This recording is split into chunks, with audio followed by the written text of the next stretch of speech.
YouTube ചാനലിൽ ഒരു video ഉണ്ട്, അതിന്റെ ഒരു ട്രെയിലറാണ് കണ്ടിട്ടോ. ഈ വീഡിയോ നിങ്ങൾ കണ്ടുണ്ടാവുമല്ലോ, വളരെ കുറച്ച് ആളുകൾ മാത്രമേ കാണാൻ ബാക്കിയുണ്ടാവുള്ളൂ. അതായത് പുലിയെ കണ്ടു കരുവാരക്കുണ്ടിൽ എന്ന് പറഞ്ഞിട്ട് യുവാവ് ഒരു സ്റ്റാറ്റസ് ഇട്ടതാണ്. സ്റ്റാറ്റസിൽ യൂട്യൂബിൽ നിന്ന് 2-3 വർഷം പഴക്കമുള്ള വീഡിയോ ഇട്ടപ്പോൾ അതൊരു മാധ്യമ പ്രവർത്തകൻ അതൊരു ന്യൂസിൽ കൊടുക്കുകയും അത് ബ്രേക്കിംഗ് ആയിട്ട് വന്നിട്ട് ജനങ്ങളാകെ പരിഭ്രാന്തിയിലാക്കി. വനംവകുപ്പ് പോയിട്ട് പോലീസ് സ്റ്റേഷനിൽ പരാതി നൽകി ഈ യുവാവിനെതിരെ.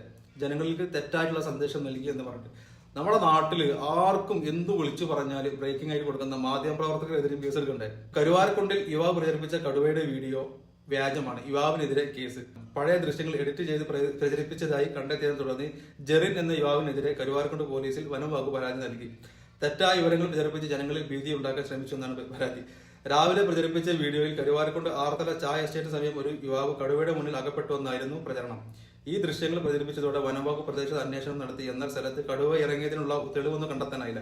വനംവകുപ്പ് നടത്തിയ വിശദമായ പരിശോധനയിൽ 3 വർഷം മുമ്പ് യൂട്യൂബിൽ നിന്നെടുത്ത വീഡിയോയാണ് എഡിറ്റ് ചെയ്താണ് ജെറിൻ പ്രചരിപ്പിച്ചത്.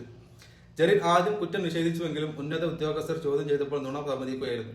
സമീപത്തുള്ള CCTV ദൃശ്യങ്ങൾ പ്രദേശത്ത് നടത്തിയ പരിശോധനയിൽ കടുവയുടെ സാന്നിധ്യത്തെ കുറിച്ച് ഒന്നും കണ്ടെത്താനായില്ല.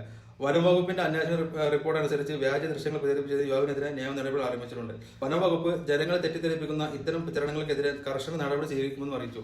മാത്രം ജനങ്ങളെ എത്തിച്ചത് മാധ്യമങ്ങളാണ്, മാപ്രകളാണ്. മാപ്രകൾ ജസ്റ്റ് ഒന്ന് വിളിച്ചു ചോദിക്കണം അവിടെ പുലി ഉണ്ടോ എന്നുള്ളത്, അല്ലേ? വേണ്ടേ? അപ്പോ ആർക്കും എപ്പോഴും വേണമെങ്കിലും പറ്റിക്കാവുന്ന ഒരു ടീമായിട്ട് മാപ്രകൾ മാറിയോ?